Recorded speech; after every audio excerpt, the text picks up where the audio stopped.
Alright,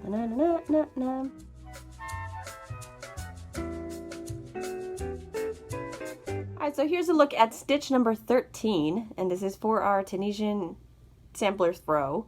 So here's a look at the back, here's a look at the front. This stitch is crocheted in even numbers, so any even multiple if you're going to crochet for something else, which I think this might become a blanket in the future. I don't know, maybe a scarf. Not sure, what do you guys think? So yeah, it's even multiples, and then it's a 5-row repeat.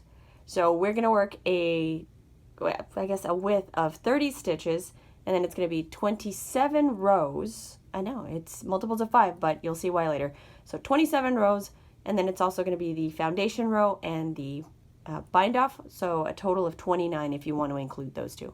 So we're going to be using the 6mm hook we've been using, and then your medium worsted yarn, whatever you want to call it.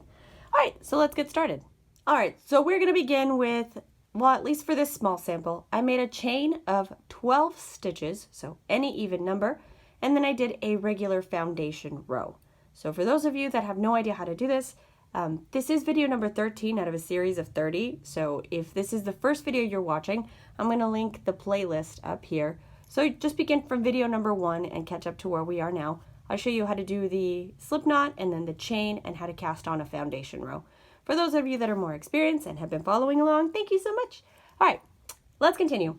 So like I said earlier, this is a 5-row repeat. So we're going to begin then with the first row, which is going to begin with a Tunisian simple stitch 2 together. So you always skip that first vertical stitch. We have it right here. We're going to go to vertical stitch number 2 and number 3. And this is just a Tunisian simple stitch. So we're going to grab the top loop or the top leg of the stitch, yarn over, and pull up 1. And now you're going to yarn over. And then you repeat. Tunisian simple stitch 2 together, yarn over. Tunisian simple stitch 2 together, yarn over, 2 together, yarn over, and 2 together, yarn over. And then you're going to cast on into the final stitch of the row.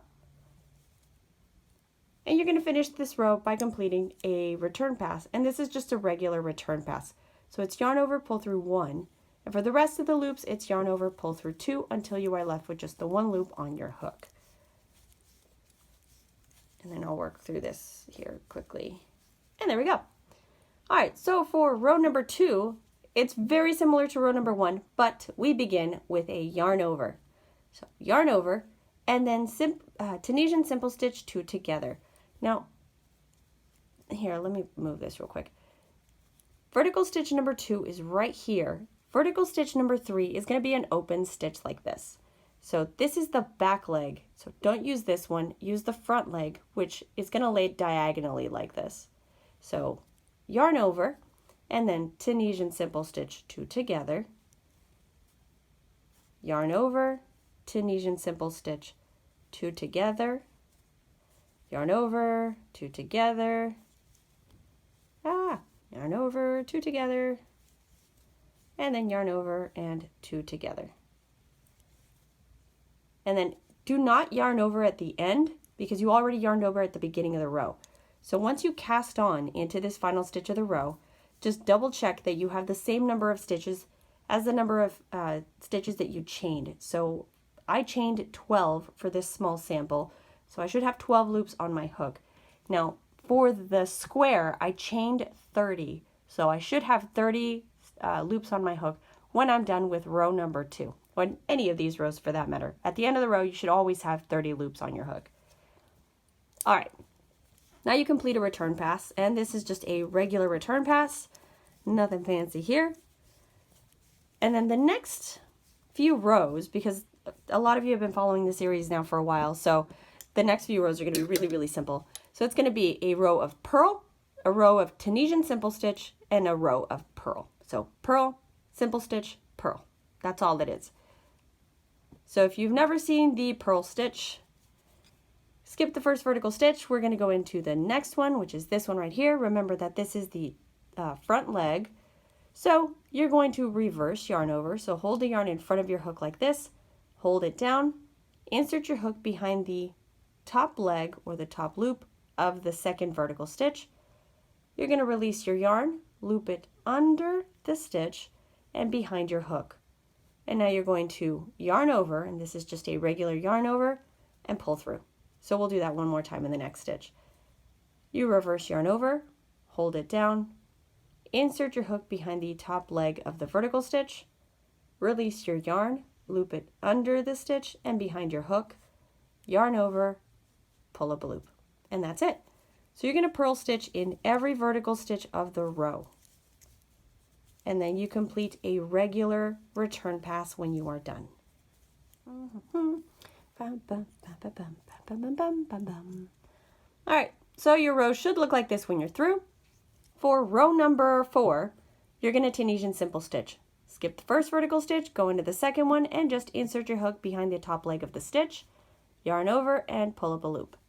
And repeat in every single one of the vertical stitches of the row.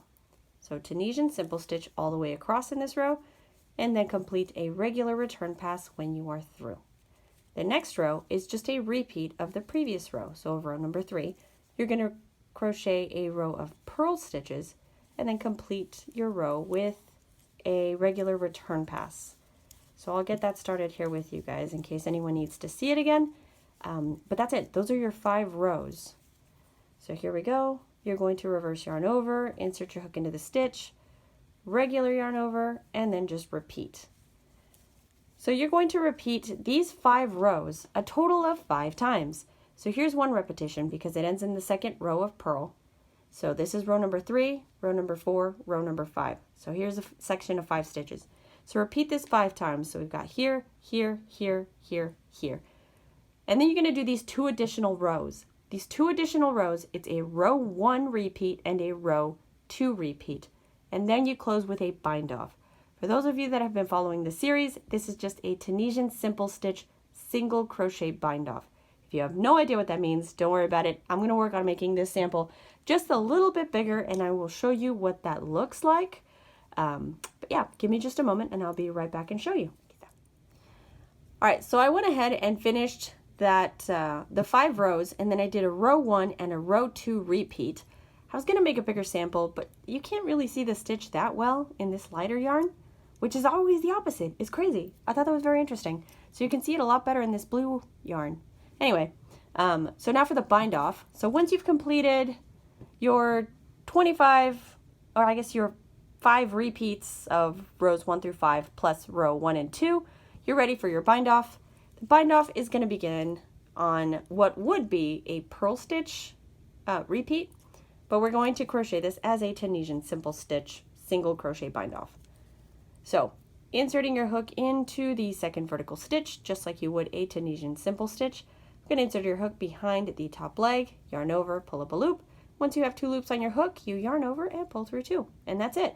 You're going to repeat this in every vertical stitch of the row. So Tunisian simple stitch, and then close as a single crochet. So Tunisian simple stitch, and then yarn over, pull through 2. Tunisian simple stitch, yarn over, pull through 2, and so forth until you get to the end.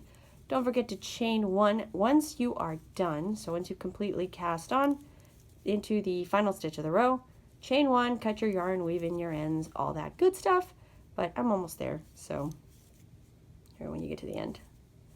Single crochet, chain 1, cut your yarn, and you're done. And your square should look like this. Alright, so that was our tutorial for today. Don't forget to stop by the shop if you want to see any of the patterns for any of the projects here on the channel. You can also follow me on Instagram. All of the links are in the description box below. If you haven't subscribed, hit the subscribe button, and that's it. I love you all very much, and I will see you all again next week. Mwah! Bye!